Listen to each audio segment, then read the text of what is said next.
गरीब साध साध सब नेक हैं, आप अपनी ठोरे। जो सतलोक ले जाएंगे वो साधु कोई और।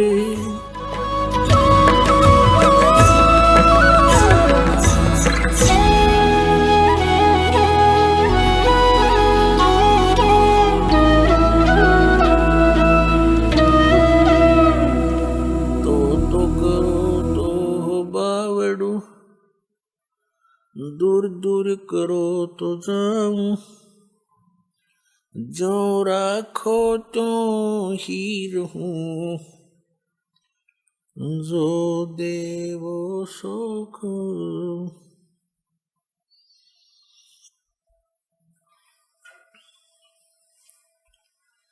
परम पिता परमात्मा पूर्ण ब्रह्म सारी सृष्टि के रचनहार कुल मालिक कबीर देव कबीर परमेश्वर जी की असीम रजा से आप सभी पुण्यात्माएं यथार्थ आध्यात्मिक ज्ञान सुन रहे हैं।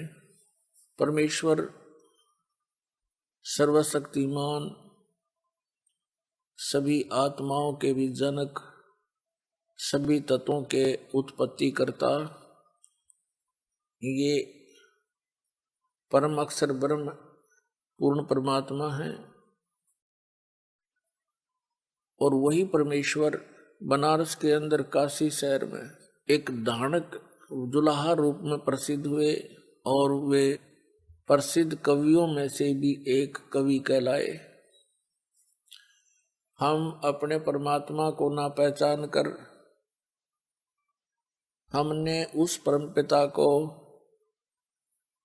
एक कवि और एक जुलाहा शूद्र वर्ण का जानकर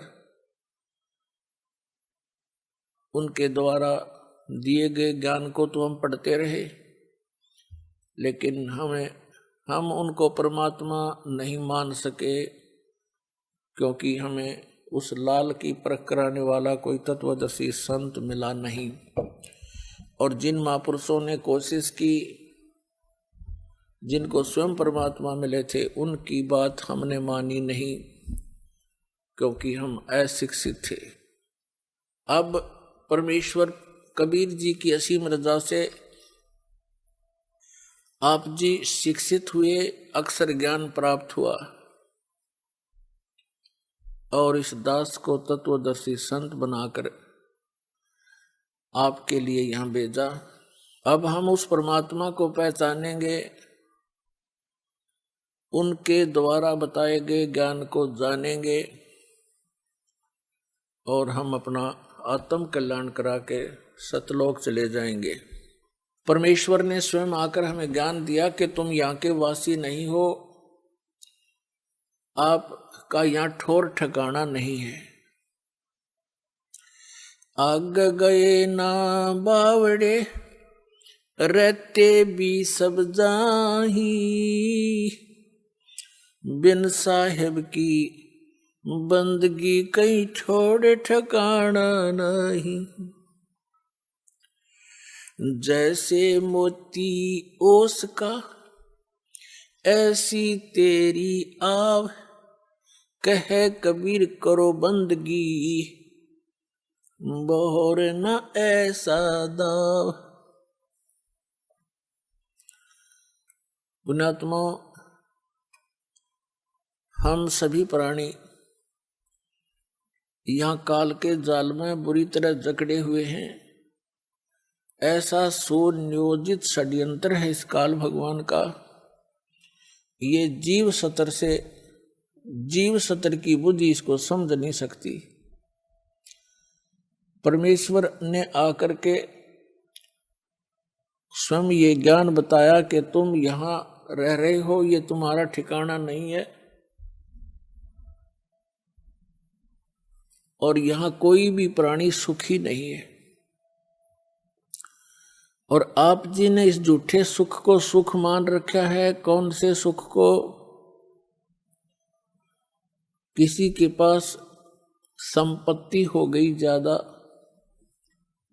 संतान हो गई, 2-3 अच्छा कारोबार हो गया। परमात्मा कहते हैं आपने इसी को सुख मान लिया। फिर हमें याद दिलाते हैं झूठे सुख को सुख कहे ये मान रहा मन मोद, ये सकल चबीना काल का कुछ मुख में कुछ गोदे।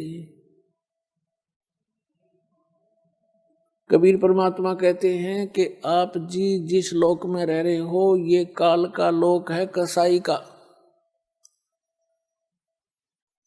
और ये प्रतिदिन 1 लाख मानव शरीरधारी प्राणियों का आहार करता है,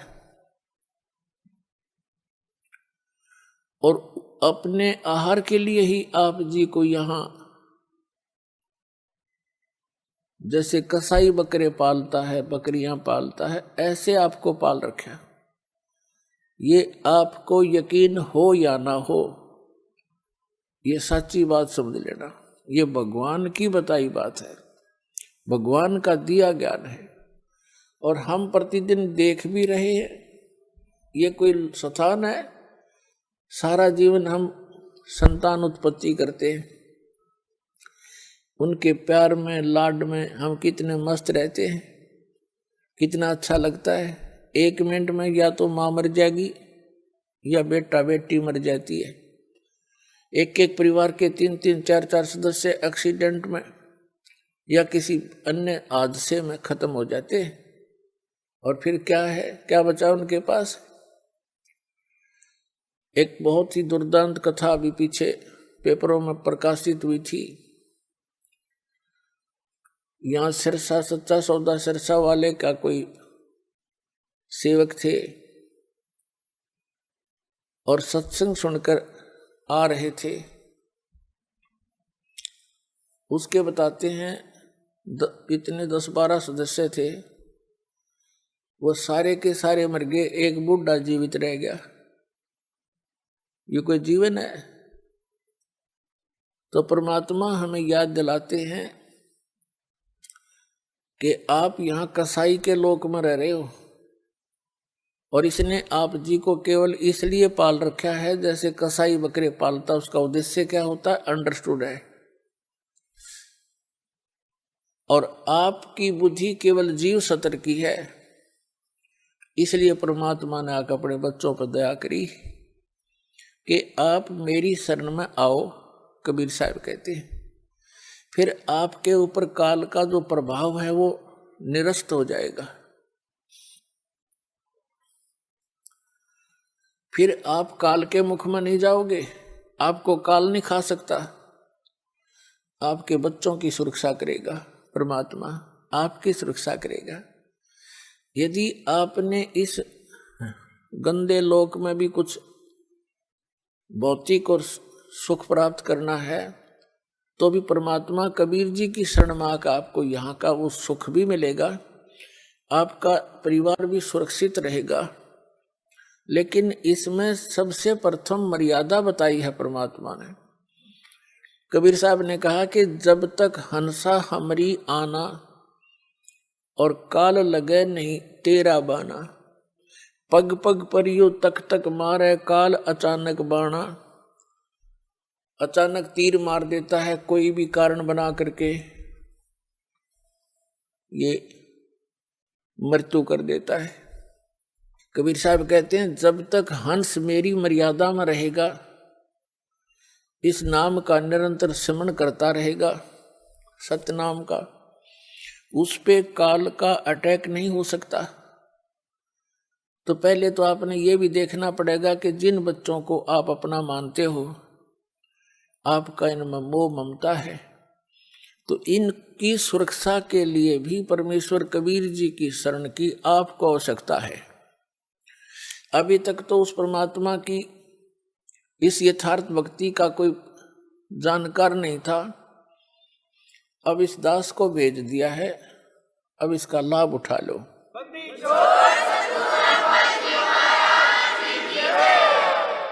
और फिर आप भी सतलोक जाओगे, आपका परिवार भी सतलोक जाएगा। आप पहले चले जाओगे, ये बाद में भक्ति करके आ जाएंगे। जैसे आपका यहाँ जुगाड़ जुड़ गया, ऐसे ही वहां जुड़ जाएगा सतलोक में, ऐसे ही परिवार हो जाएगा। फिर वो परिवार आपका ऐसा ही प्रिय होगा और वहां कोई दुर्बुद्धि नहीं, कोई विकारी प्राणी नहीं, वहां किसी चीज का अभाव नहीं, और सब सुविधाएं, सब सुख आपको उपलब्ध होंगे।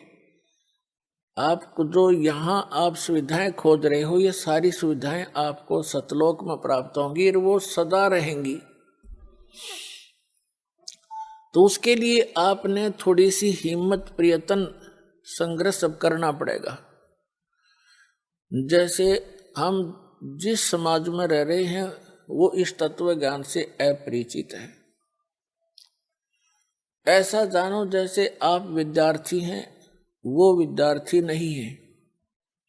तो विद्यार्थी के लिए जो भी कार्य टीचर बताते हैं और विद्यार्थी उनको ठीक रेगुलर उनको कर रहे हैं, तो वो बच्चे सफल हो जाते हैं।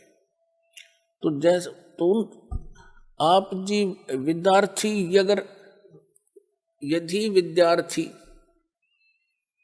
और पाड़ी ग्वालों को देखकर उन ग्वालों के पास घूमने लग जाए, उन्हीं के साथ सारा दिन धक्के खावे, तो विद्या से वंचित रह जाएगा। तो कहने का भाव ये है, जो भक्ति नहीं कर रहे, परमात्मा की साधना नहीं करते, वो विद्यार्थी नहीं है।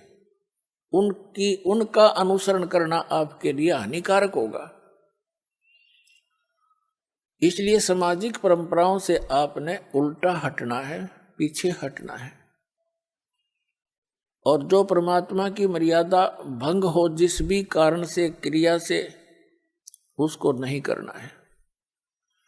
अब जैसे विद्यार्थी अपनी मेहनत करके, दिन रात पढ़ाई करके और सफल हो जाते हैं, उनको विद्यालय में किए हुए उस प्रयत्न, स्टडी का प्रतिफल फील्ड में मिलता है। जैसे किसी ने अध्यापक की ट्रेनिंग की है, तो वो विद्यालय में नहीं, अध्यापक की सुविधा उसको बाहर फील्ड में मिलेगी, अन्य स्कूलों में अध्यापक लग जाएगा। किसी ने डॉक्टर की ट्रेनिंग की है, किसी ने इंजीनियरिंग की है या कोई अन्य पढ़ाई पढ़ी है, तो उसका किया हुआ विद्यालय से बाहर मिलता है। इसी प्रकार आप जी जिनको मानव शरीर प्राप्त है, वो प्राणी विद्यार्थी हैं। इनकी पोशाक भिन्न है अन्य प्राणियों से। तो इसकी ये मोटी पहचान है कि जिनको मनुष्य जीवन प्राप्त है, उनको परमात्मा पाने वाले विद्यालय के अंदर प्रवेश प्राप्त हो चुका है और उनको सब सुविधाएं प्राप्त करा दी हैं घर वालों ने, तो ये समझ लो। और वो बच्चे फिर अपना उद्देश्य भूलकर सांग सिनेमा देखते हैं, शराब पीते हैं, कोठी बंगले बनाने में अपना जीवन नाश करते हैं। तो विद्यार्थी ठीक नहीं, वो महामूर्ख व्यक्ति हैं।